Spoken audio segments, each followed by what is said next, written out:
வணக்கம் நண்பர்களே. சோலையோட அழகை கம்பர் எப்படி வர்ணிக்கிறார்னு பார்க்கலாமா? அதுவும் ஒரு காலை நேரத்துல.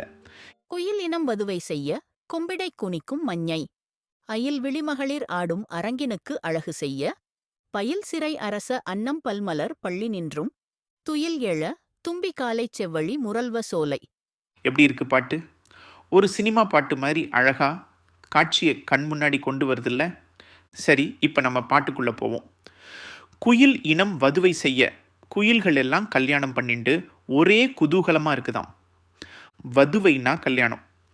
குயில்கள் கூவுற சத்தத்தை கம்பர் கல்யாண கொண்டாட்டமா பார்க்கிறார். என்ன ஒரு கற்பனை! அடுத்து, கொம்பிடை குனிக்கும் மஞ்ஞை. மயில் என்ன பண்ணுதான்? மரக்கொம்புகளில் அழகா ஆடிட்டு இருக்குதாம். மஞ்ஞைனா மயில். மயில் தோகை விரிச்சு ஆடுற அழக கம்பர் ரசிக்கிற விதமே தனி. அயில் விழிமகளிர் ஆடும் அரங்கினுக்கு அழகு செய்ய. அடடே, இது இன்னும் சுவாரஸ்யம். கூர்மையான வேல் போன்ற கண்ணுடைய பெண்கள் ஆடுற நாட்டிய மேடையை விட இந்த மயில்கள் ஆடுறது ரொம்ப அழகா இருக்காம். அயில் விழினா வேல் மாதிரி கூர்மையான கண்கள். அந்த காலத்தில் பெண்களோட கண்களை வேலுக்கு உவமையாக சொல்கிறது வழக்கம். இதுவரைக்கும் சோலையில் என்ன நடக்குதுன்னு பார்த்தோம். குயில்கள் கல்யாண உற்சாகத்தில் இருக்குது. மயில்கள் அற்புதமாக நடனம் ஆடுது. இப்போ பயில் சிறை அரச அன்னம் பல்மலர் பள்ளி நின்றும் துயில் எழ. அன்னப்பறவைகள் என்ன செய்யுதுங்க? நிறைய பூக்கள் நிரம்பிய படுக்கையில் தூங்கிட்டு இருக்குதாம். பயில் சிறைனா நெருக்கமான சிறகுகள்.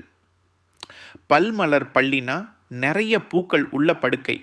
அன்னப்பறவைங்க தாமரை மலர்கள் மேலே தூங்குறத கம்பர் எவ்வளவு அழகாக சொல்கிறாரு பாருங்க. கடைசியாக, தும்பி காலை செவ்வழி முரல்வ சோலை.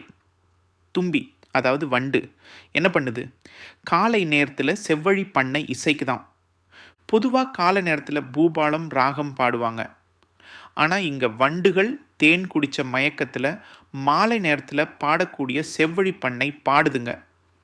இதை படிக்கும்போது வள்ளல் நள்ளி வழங்கிய கொடையின் வளத்தால் திளைத்த பாணர்கள் மாலையில் மருத பண்ணும் காலையில் செவ்வழி பண்ணும் பாடி இசை மரபை மறந்துவிட்டனர் அப்படின்னு புறநானூற்றில் வன்பரணர் பாடினது கம்பருக்கு ஞாபகம் வந்திருக்குமோன்னு தோணுது.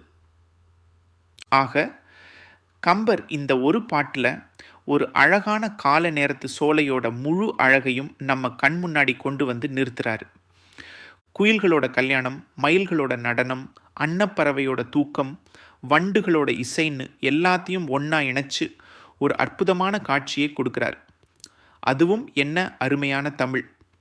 அயில் விழி, பல்மலர் பள்ளி, செவ்வழி முரல்வ, இந்த வார்த்தைகள் எல்லாம் படிக்கும் போதே காதுக்கு இனிமையாக இருக்குல்ல? நம்ம ஊர் சோலைக்கு போகலாமா?